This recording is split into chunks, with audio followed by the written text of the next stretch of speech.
Maganda tayo, mga kababayan, kasi kahit ayaw natin ng gira, sino bang gusto sa gira? Ang daming namamatay, tingnan ninyo sa Middle East ngayon.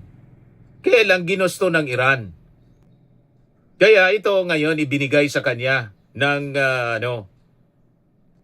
Israel at saka ng United States.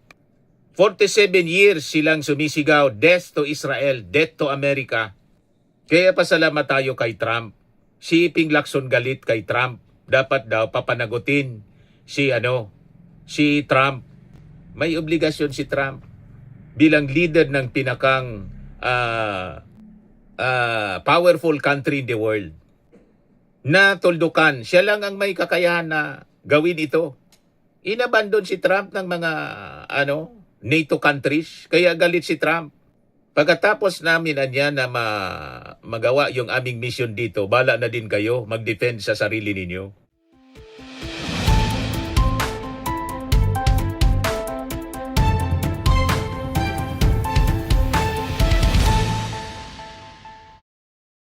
Hello po mga kababayan, si Dante Maravillas. Ngayon kasi, Huwebes Santo, kaya yung mga discussions natin, kung may relation man siya sa politics o kung ano pang mga balita, pag-uusapan natin in relation sa mga prophecy as written in the Bible. So, i-relate natin mga kababayan, lalo't magulo na ang mundo right now. Kasi, mga kababayan, as prophesied in the Word of God, that there will be wars and rumors of wars.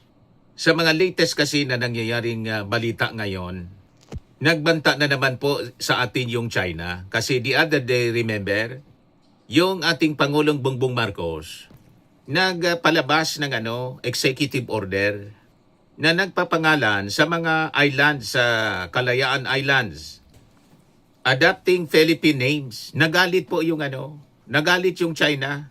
Nanakot na naman po, nagbabanta. Isabi ko sa inyo, talagang tama po yung prophecy.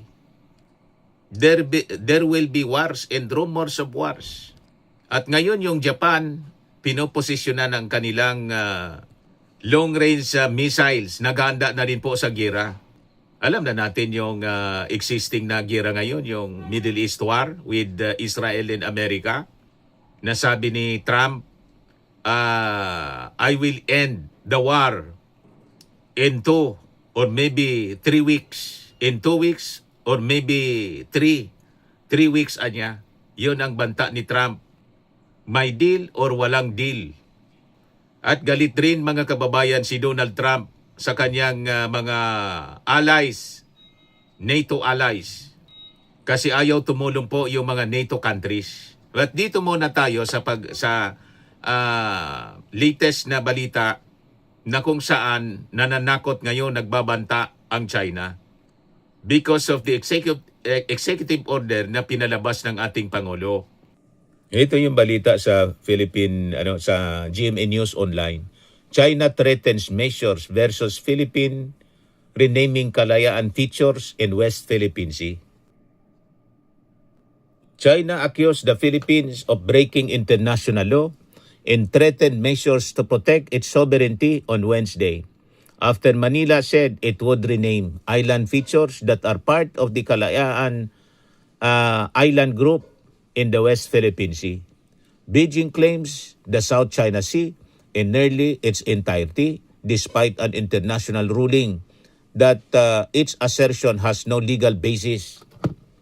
Under executive order by President Ferdinand Marcos Jr. on Tuesday, the Philippines will rename more than 100 reefs, islands, atolls, and other features in the Spratly Archipelago, the site of repeated confrontation between Philippine and Chinese vessels.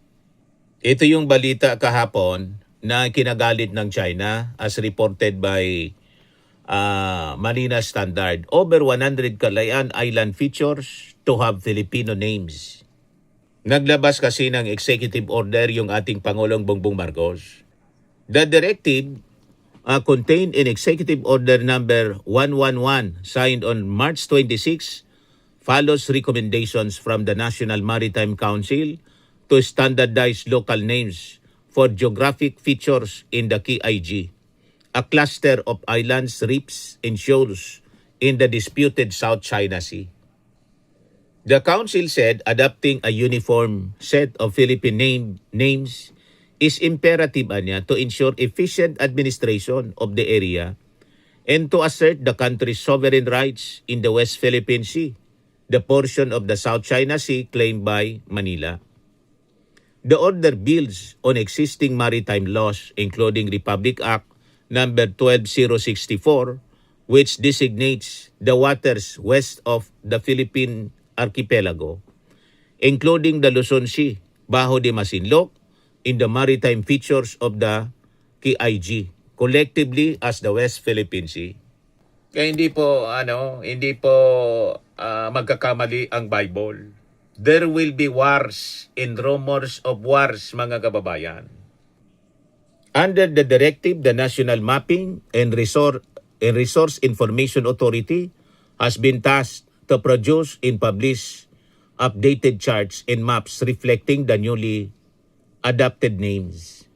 All government agencies, including state-run corporations and financial institutions, are required to use the official names in communications and documents, sabi po sa kautusan ng ating Pangulo. Educational institutions have also been instructed to incorporate the standardized names in the research textbooks and instructional materials. The administration said the move is part of the broader efforts to strengthen governance mechanism and reaffirm the Philippines' territorial claims in the strategically important and resource-rich waters where tensions with the other claimant countries, particularly China, have persisted. Kaya bigla pong nag-react yung China, nagagalit sila at nananakot na naman. So ang tanong, ano niya Mr. Maravillas, tama ba yung ginawa ng ating Pangulo o nanggagatong siya ng gulo? Tama po yung ginawa ng ating Pangulo kasi yan na Kalayaan Island Group, talagang atin yan. Kaya nagkakagulo po kasi yung atin gustong kamkami ng China. Hindi man pwedeng hindi tayo papalag. Di ba po? Gusto tayong lamunin ng China. Yung atin kanila pa. Payag kayo sa ganon? And this is part of the unfolding prophecy, mga kababayan, that there will be wars and rumors of wars. Talagang ganon, hindi natin ito maiwasan. At hindi pwede natin itong iwasan kasi pag iniwasan natin, ang ibig na sabihin niyan, surrender of the territory.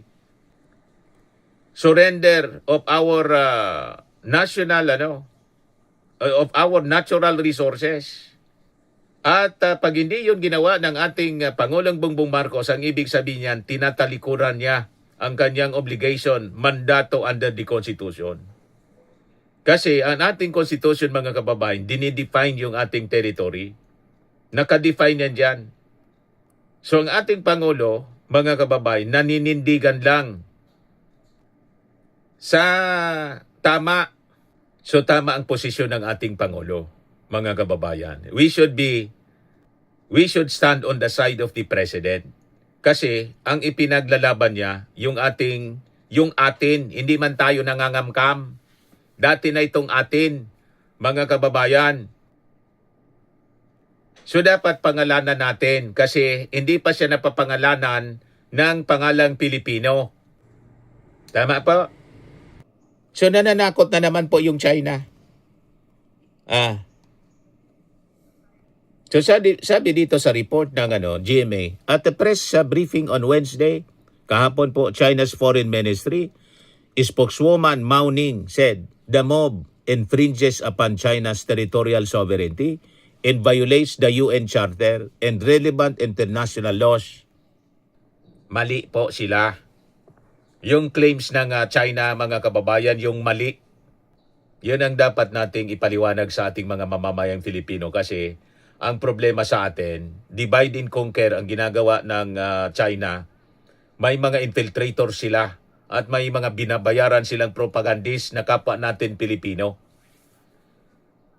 Divide and conquer yung kanilang strategy.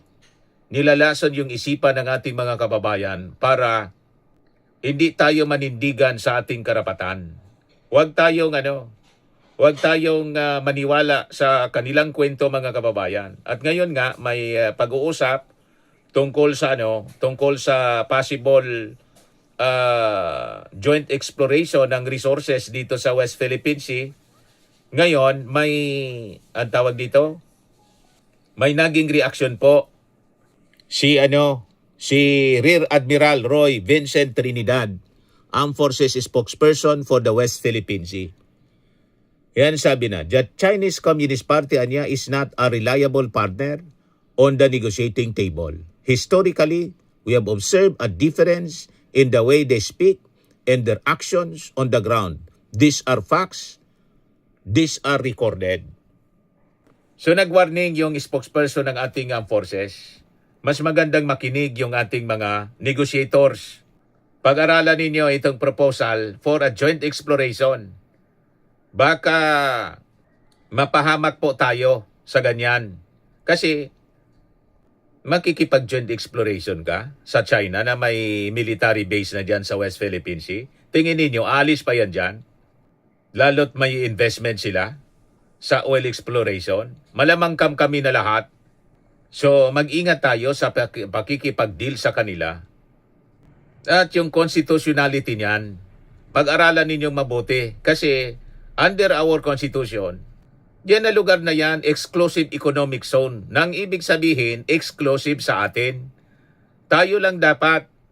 Kaya nga exclusive economic zone. Pag binigay mo yan sa China as for a joint exploration, di na exclusive sa atin. Di pa po, mga kababayan? At saka, may military base sila dyan sa island. Sa Kalayaan Island.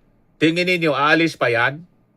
Kaya tama itong naging reaction po ni Rear Admiral Vincent Trinidad. Hindi po mapagkakatiwalaan ang China, mapagsamantala. Yan ang ugali ng mga Chinese communists.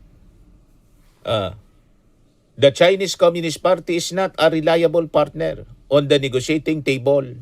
Historically, we have observed a difference in the way they speak and their actions on the ground. These are facts. These are recorded. Yan ang report ng TV Patrol. Nagbabala ang armed forces na hindi maasahang katuwang ang China sa harap ng posibleng joint oil and gas exploration. Baka mabudol tayo ng China. Unsihan ang style ng China. Iba yung sinasabi sa ginagawa. Di ba? Ganon sila katoso. Hindi mapagkakatiwalaan sa negotiating table. Ang mga communist, ganun po. Baliktad. Kung magsalita, double speak. Ika nga, mga kababayan. Tama itong warning na to. Now, going back doon sa topic natin, may karapatan tayo na pangalanan sa Pilipino itong mga islands na to kasi dati na itong Kalayaan Island Group. Ba't sila nagre-react? Pati yung plano ng Amerika na maglagay ng manufacturing ammunition sa Pilipinas, nag-react yung China. Galit sila. Wala ba tayong karapatan, mga kababayan, na maglagay ng kung anong gusto natin iligay sa ating territory? Anong pakinila kung tayo mag-produce ng ammunition dito sa ating bansa? Ibansa natin ito. Pakialaman nila yung sa kanila. Na-insecure sila? Na-insecure sila, mga kababayan, kasi may masama silang plano sa atin. Kaya abang tayo nagpapalakas, nagagalit sila na tayo nagpapalakas kasi yung kanilang masamang plano hindi na matutuloy pag tayo'y malakas.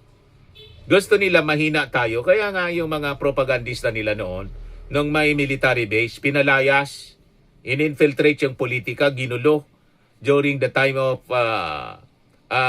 Aquino, ni Cory Aquino. Di ba? In-infiltrate po yung politika. Kasi nga si Cory Aquino, Chinese blood. Si Cardinal Sin, Chinese blood. ginamit, mga kababayan, para palayasin yung American base natin dito. Siniraan ng siniraan. After na mawala yung American bases, ayon, sila yung nag-establish, mga kababayan, ng base militar. Nag-construct sila ng mga artificial islands. Anong ginawa nila? Niloko po tayo. Ano sabi nila sa una? Silungan lang ng mga mangingisda. Yun pala yung ultimate plan nila. Yan ang minimin ni Rear Admiral Trinidad. Manloloko po eh. Ang plano pala mag-establish, mga kababayan, ng military base. Sabi nila una, silungan lang ng mangingisda. Magtitiwala pa kayo? And this time, pati yung ating pagpangalan sa mga islands natin sa Pilipino, galit sila, nangingialam. Yan sabi dyan China firmly opposes the Philippines undermining China's sovereignty and rights in interest and will take necessary measures to resolutely safeguard its territorial sovereignty. Pati pala yun sa kanila na. In maritime rights in interest in the South China Sea. Under Executive Order Number 57, the National Maritime Council or NMC recommended the adoption of standard set of Philippine names for 131 features of the Kalayaan Island Group in Kalayaan, Palawan, in the West Philippine Sea. Imagine yung pagpapangalan natin ng mga maliliit na isla dyan sa Kalayaan Group of Island. Pinangingialaman, iparte na siya ng Palawan noong panahon pa. Diba? The NMC said it is important to adopt a standard set of Philippine names for these features to ensure efficient administration and governance of the area and to exercise the country's sovereignty in the West Philippine Sea.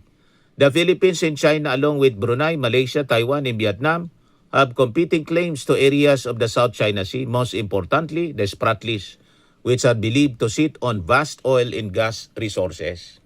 Huwag tayong patitina. Gaya sabi ko sa inyo, dapat po sa 2028, hindi po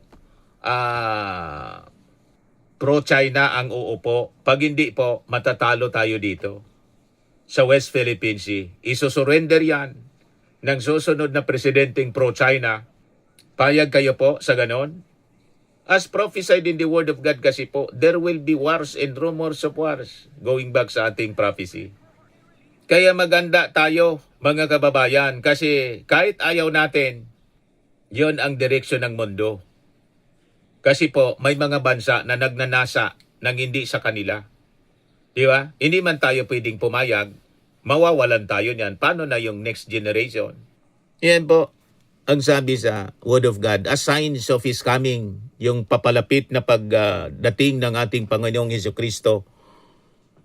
Wars and rumors of wars is the phrase from Jesus' discourse, sa Olivet Discourse, sa Matthew 24, chapter 6, verse 6 pala, in Mark 13, verse 7, Luke 21, verse 9, describing signs of the end times.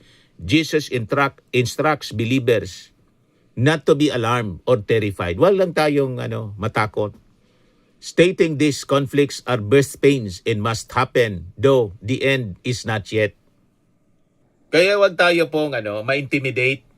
Yung mga nananakot, yung mga pro-China, tinatakot tayo. Tapos sinasabi, propaganda nila na pinapasok tayo, sinusubo tayo ni Bongbong Marcos, President Bongbong Marcos Aguirre. Huwag kayong makikinig sa kanila. Ang ginagawa ng ating Pangulong Bongbong Marcos, karapatan natin ito. Bilang leader, kailangan nating manindigan. Hindi pwede na hindi manindigan yung ating Pangulo kasi nakataya dito yung ating existence. The future of this country and the generations to come, mga kababayan. At umiwas tayo at hindi umiwas. Yun ang direksyon ng mundo. All these things must come to pass. These are birth pains, mga kababayan. So manindigan na tayo sa tama. Tama po? Kaysa sa mali, doon na tayo sa tama. Anyway, hindi man natin ito maiwasan. Yan po. Matthew 24, you will hear of wars and rumors of wars, but see to it that you are not alarmed. Such things must happen, but the end is still to come. Nation will rise against nation and kingdom against kingdom. In Mark 13 verse 7 to 8, similar instructions highlighting these events are inevitable, not a cause of panic, cause for panic. So wag tayong magpapanik po. Sa Luke 21 verse 9 mentions wars and rebellions or tumults. Again, encouraging stability and caution against thinking the end is immediate. Hindi po, the end, not the end yet. Jesus clarified that wars are the beginning of birth pains or sorrows, not a direct predictor that the final end is immediately occurring. So do not be alarmed. Believers are advised to remain calm and steadfast. Sabi diyan mga kababayan, in faith, even when global conflict occurs. So, divine necessity, sabi po dito. These events are often described as part of a divine timeline or purpose that is orchestrated, not setbacks to God's plan. Kaya importante na ma-educate natin yung mga tao na may mga nanggagatong na tinatakot tayo. Wag kang matakot, wag tayong matakot, do not be alarmed, sabi mismo ng ating Panginoong Jesucristo. Kalma.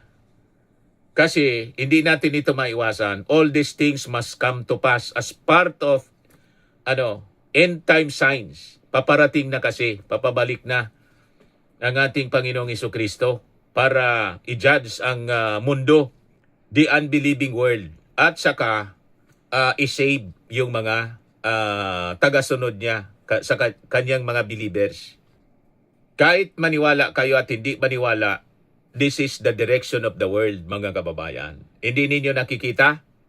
Tingnan na lang ninyo ang mga laman ng balita. You just watch the news on televisions, Fox News, CNN, Al Jazeera, BBC, sa ating mga local televisions, sa mga blogs. Yan ang laman po, giyera sa Middle East. May banta si Trump, mga kababayan, tatapusin niya in 2 to 3 weeks, maybe 3 weeks.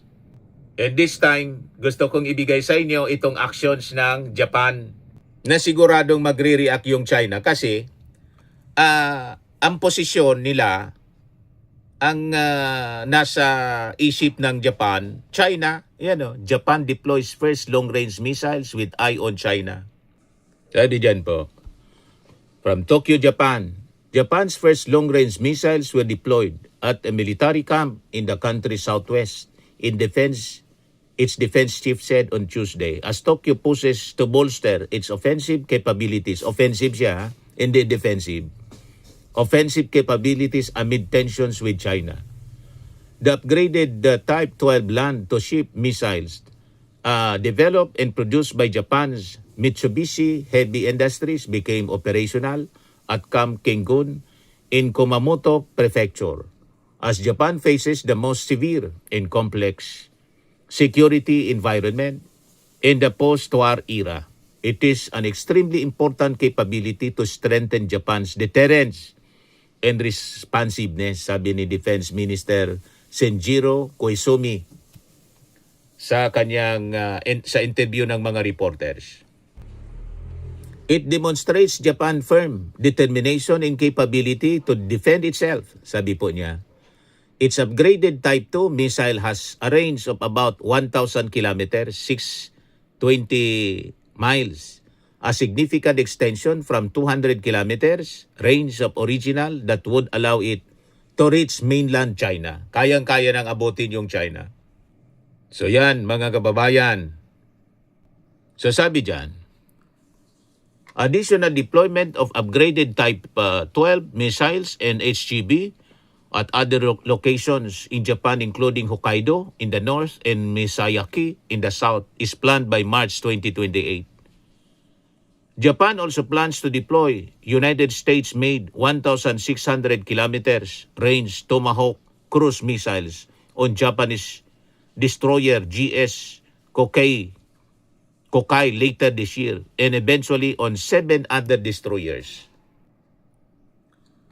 This comes as Japan considers China its main regional security threat and has fortified the country's southwestern islands near the East China Sea in recent years. Sabi ko sa inyo mga kababayan, hindi magkakamali ang Word of God. Kaya ang sabi sa Word of God, kalma lang tayo, pero dapat maganda, prepare for war. Yan sabi sa Joel chapter 3 verse 9. Proclaim this among the nations, consecrate for war. Stir up the mighty men, let all the men of war draw near. Let them come up. Basa ng Diyos kasi ang pag-ugali ng tao. Kaya yung kanyang mga tagasunod, pinaghahanda. Maganda tayo, mga kababayan, kasi kahit ayaw natin ng gira, sino bang gusto sa gira? Ang daming namamatay, tingnan ninyo sa Middle East ngayon. Kailang ginusto ng Iran. Kaya ito ngayon ibinigay sa kanya ng ng Israel at saka ng United States. 47 years silang sumisigaw, death to Israel, death to America. Kaya pasalamat tayo kay Trump. Si Ping Lacson galit kay Trump. Dapat daw papanagutin si Trump. May obligasyon si Trump bilang leader ng pinakang powerful country in the world. Na tuldukan, siya lang ang may kakayahan na gawin ito. Inabandon si Trump ng mga NATO countries, kaya galit si Trump. Pagkatapos namin na magawa yung aming mission dito, bala na din kayo mag-defend sa sarili ninyo. Bala na rin kayo sa buhay ninyo. Itong Strait of Hormuz, di kumuha kayo ng gasolina. Sabi po ni Trump, kasi nung kailangan namin na kayo, wala kayo sa aming tabi. Gusto ninyo kami lang. At kayo magkinabang sa aming mga sakripisyo. Yun ang sabi po ni Trump. Yan Trump criticizes NATO and allies for lack of support during Iran war. Ito si Trump, mga kababayan, pakinggan natin yung kanyang address to the American people and to the world. Mula ito sa White House mismo. Live, mga kababayan, kanina. Thank you very much. My fellow Americans, good evening. Let me begin by congratulating the team at NASA and our brave astronauts on the successful launch of Artemis II. It was quite something. It will be traveling further than any manned rocket has ever flown and will very substantially pass the moon, go around it, and come back home from a distance that has never been done before. It's amazing. We are on the way. God bless them. These are brave people. Artemis 2, mission to the moon for 10 days. For unbelievable Hindi man siya lalapag doon sa moon. As we speak this evening, it's been just 1 month since the United States began Operation Epic Fury, targeting the world's #1 state sponsor of terror, Iran. In these past 4 weeks, our armed forces have delivered swift, decisive, overwhelming victories on the battlefield. Victories like few people have ever seen before. Tonight, Iran's navy is gone. Their air force is in ruins. Their leaders, most of them terrorist regime they led, are now dead. Their command and control of the Islamic Revolutionary Guard Corps is being decimated as we speak. Their ability to launch missiles and drones is dramatically curtailed, and their weapons, factories, and rocket launchers are being blown to pieces. Massive amounts of oil and gas, the second largest reserves on Earth after the United States of America. We're now totally independent of the Middle East, and yet we are there to help. We don't have to be there. We don't need their oil. We don't need anything they have, but we're there to help our allies. Tonight, I want to provide an update on the tremendous progress our warriors have made in Iran and discuss why Operation Epic Fury is necessary for the safety of America and the security of the free world. From the very first day I announced my campaign for president in 2015, I have vowed that I would never allow Iran to have a nuclear weapon. This regime has been chanting death to America, death to Israel for 47 years. These were behind the murder of 241 Americans in the Marine barracks bombing in Beirut, the slaughter of hundreds of our service members with roadside bombs.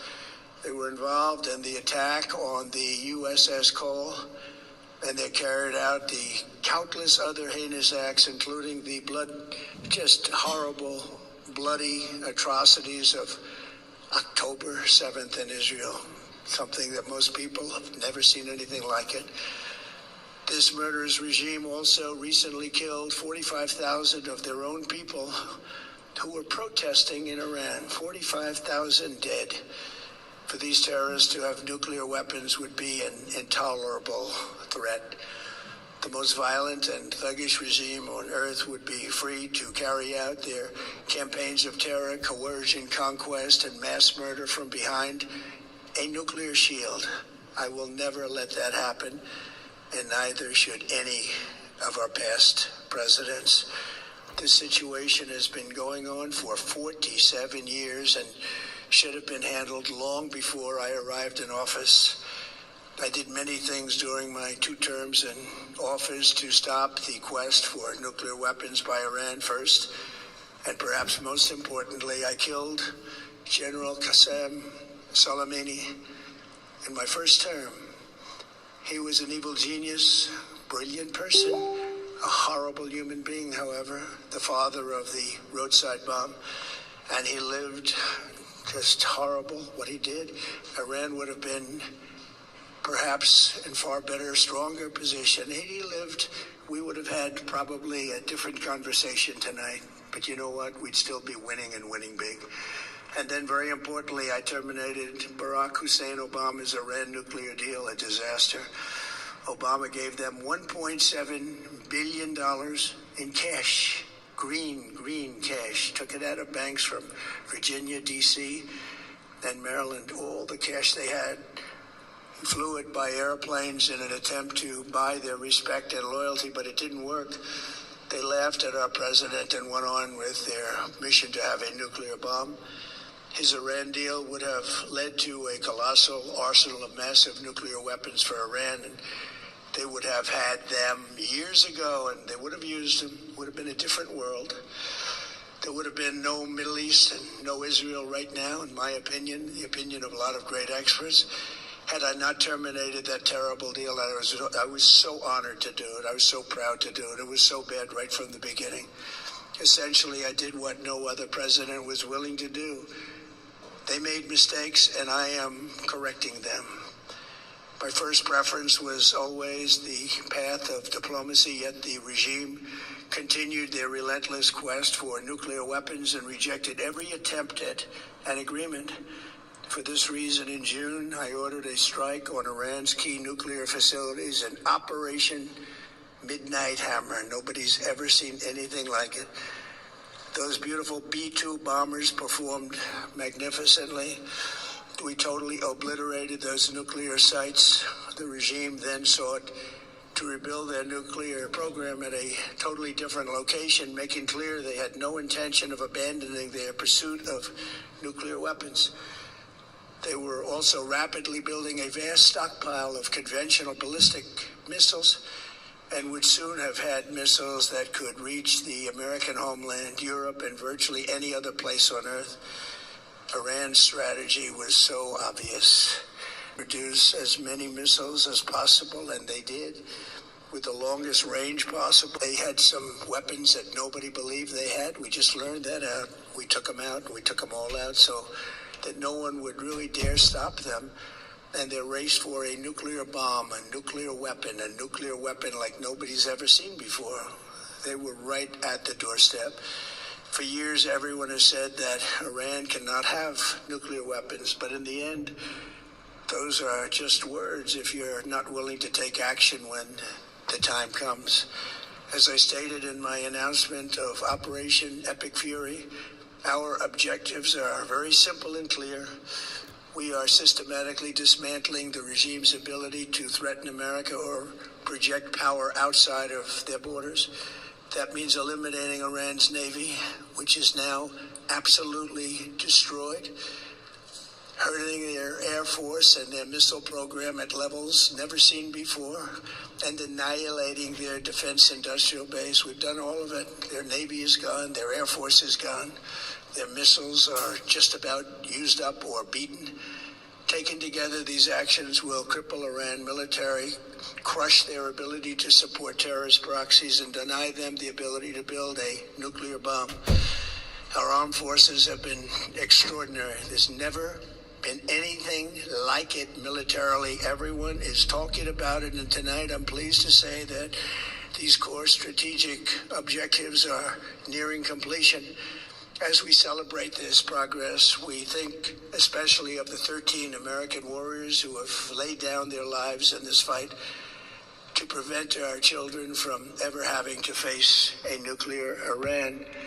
Twice this past month, I've traveled to Dover Air Force, and it's been something. I wanted to be with those heroes as they return to American soil, and I was with them and their families, their wives, their husbands. We salute them, and now we must honor them by completing the mission for which they gave their lives. And every single one of the people, their loved ones said, "Please, sir, please finish the job." Every one of them. And we are going to finish the job, and we're going to finish it very fast. We're getting very close. I want to thank our allies in the Middle East, Israel, Saudi Arabia, Qatar, the UAE, Kuwait, and Bahrain. They've been great, and we will not let them get hurt or fail in any way, shape, or form. Many Americans have been concerned to see the recent rise in gasoline prices here at home. This short-term increase has been entirely the result of the Iranian regime launching deranged terror attacks against commercial oil tankers in neighboring countries that have nothing to do with the conflict. This is yet more proof that Iran can never be trusted with nuclear weapons. They will use them, and they will use them quickly. It would lead to decades of extortion, economic pain, and instability worse than we can ever imagine. The United States has never been better prepared economically to confront this threat. You all know that. We built the strongest economy in history. We're going through it right now, the strongest in history. In 1 year, we've taken a dead and crippled country. I hate to say that, but we were a dead and crippled country after the last administration and made it the hottest country anywhere in the world by far, with no inflation, record-setting investments coming into the United States, over $18 trillion, and the highest stock market ever, with 53 all-time record highs in just 1 year. It all positioned us to get rid of a cancer that has long simmered. It's known as the nuclear Iran, and they didn't know what was coming.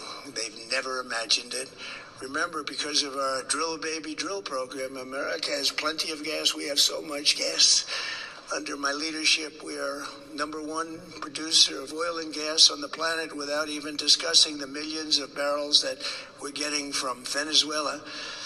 Because of the Trump administration's policies, we produce more oil and gas than Saudi Arabia and Russia combined. Think of that, Saudi Arabia and Russia combined. And that number will soon be substantially higher than that. There's no country like us anywhere in the world, and we're in great shape for the future. The United States imports almost no Hormuz Strait and won't be taking any in the future. We don't need it. We haven't needed it, and we don't need it. We completely decimated Iran. They are decimated, both militarily and economically and every other way. And the countries of the world that do receive oil through the Hormuz Strait must take care of that passage. They must cherish it. They must grab it and cherish it. They can do it easily. We will be helpful, but they should take the lead in protecting the oil that they so desperately depend on. So to those countries that can't get fuel, many of which refused to get involved in the decapitation of Iran. We had to do it ourselves. Bahala niya I kayo have a sa buhay suggestion. ninyo. Number one, Do buy it oil yourself. from the United States of America. We have plenty. We have so Ayaw much. ninyong And tumulong. number two, build up some delayed courage. Should have done it before. Should have done it with us, as we asked. Go to the strait and just take it, protect it, use it for yourselves. Iran has been essentially decimated. The hard part is done, so it should be easy. And in any event, when this conflict is over, the strait will open up naturally. It'll just open up naturally. They're going to want to be able to sell oil because that's all they have to try and rebuild. It will resume the flowing and the gas prices will rapidly come back down. Stock prices will rapidly go back up. They haven't come down very much. Babagsakan niya pag They came nabuksan na down a siya. little bit, but they've had some very good days over the last couple of days. We've done actually much better than I thought. Babagsak But we yung had to presyo take that ng little journey petroleum. to Iran to get rid of this horrible threat. With our historic tax cuts, where people are just now talking about receiving larger refunds than they ever thought possible. They are getting so much more money than they thought. That's from the great big beautiful bill. Our economy is strong and improving by the day, and it will soon be roaring back like never before. It will top the levels that it was a month ago. I've made clear from the beginning of Operation Epic Fury that we will continue until our objectives are fully achieved. Thanks to the progress we've made, I can say tonight that we are on track to complete all of America's military objectives shortly, very shortly. We're going to hit them extremely hard over the next 2 to 3 weeks. We're going to bring them back to the Stone Ages where they belong. In the meantime, Stone discussions Age. are ongoing. Regime change was not our goal. We never said regime change, but regime change has occurred because of all of their original leaders' death. They will be They're all reduced to dead. Stone Age, And sabi their ni Trump. group is less radical and much more reasonable. Yet if during this period of time no deal is made, we have our eyes on key targets. If there is no deal, we are going to hit each and every one of their electric generating plants very hard and probably simultaneously. We have not hit their oil, even though that's the easiest target of all, because it would not give them even a small chance of survival or rebuilding. But we could hit it, and it would be gone, and there's not a thing they could do about it. They have no anti-aircraft equipment. Their radar is 100% annihilated. We are unstoppable as a military force. The nuclear sites that we obliterated with the B-2 bombers have been hit so hard that it would take months to get near the nuclear dust, and we have it under intense satellite surveillance and control. If we see them make a move, even a move for it, we'll hit them with missiles very hard again. We have all the cards, they have none. It's very important that we keep this conflict in perspective.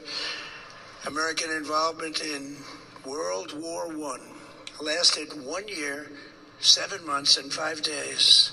World War II lasted for 3 years, 8 months, and 25 days. The Korean War lasted for 3 years, 1 month, and 2 days. The Vietnam War lasted for 19 years, 5 months, and 29 days. Iraq went on for 8 years, 8 months, and 28 days. We are in this military operation so powerful, so brilliant against one of the most powerful countries for 32 days.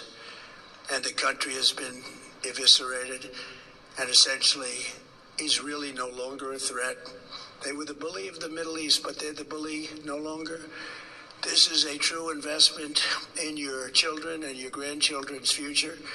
The whole world is watching, and they can't believe the power, strength, and brilliance. They just can't believe what they're seeing. They leave it to your imagination, but they can't believe what they're seeing, the brilliance of the United States military. Tonight, every American can look forward to a day when we are finally free from the wickedness of Iranian aggression and the specter of nuclear blackmail. Because of the actions we have taken, we are on the cusp of ending Iran's sinister threat to America and the world. And I'll tell you, the world is watching. And when we do, When it's all over, the United States will be safer, stronger, more prosperous, and greater than it has ever been before.